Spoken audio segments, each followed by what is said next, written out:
sino ito? Eto na nga, sister. Grabe, Yaya. Idol ba natin to?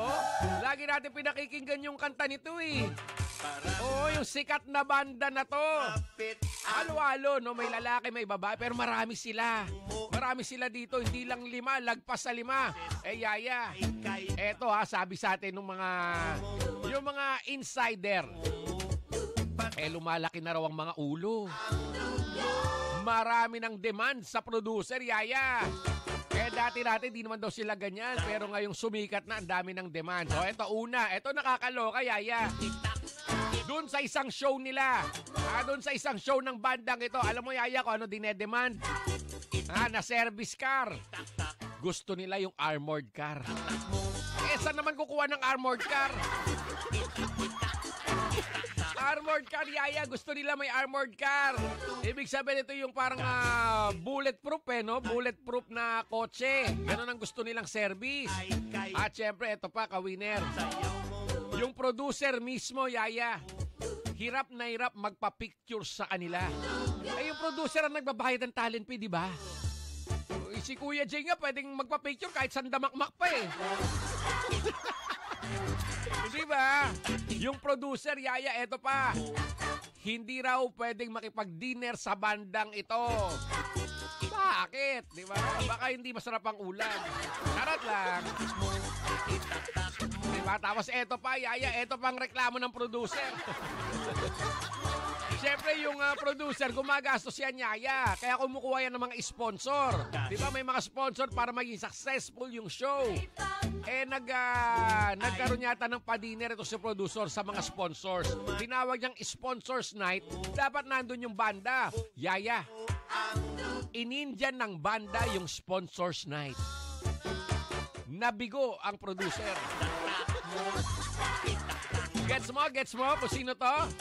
Alam mo kung sino yung banda? Yung banda, pangalan ng banda nito, kapangalan nung ex ni ate. Ate! Sino ba ex mo? Ay, nako. Manood ka lang ng bitag, malalaman mo na eh. Alam mo yung bitag, Yaya? Ay, no, gets mo na. Ang gaganda pa naman nung kanta nito, Yaya. Yung isang kanta nito, naiiyak nga si Kuya Jay. Lagi ako naiiyak pag naririnig ko yun. Ay, nako. Hirap, no? Pag sumisikat kasi, Yaya, dapat pinipigilan yung mga ganun. Minsan yung paglaki ng ulo. Di ba iwasan? Pero dapat pinipigilan yan, Yaya. Para hindi maging mayabang ang dating sa mga tao. Kasi kaya, yung kasikatan din man permanente yan. Darating ang araw, bababa rin yan. Diba? Yun din yung mga kasalubong mo. Yung mga taong nilagpasan mo paakyat. Daming alam, di Kuya Jay, taba ng utak. Ay, nako, gets mo na kung sino yan? Gets mo na? Basta manood ka lang ng Bitag Live, malalaman mo na.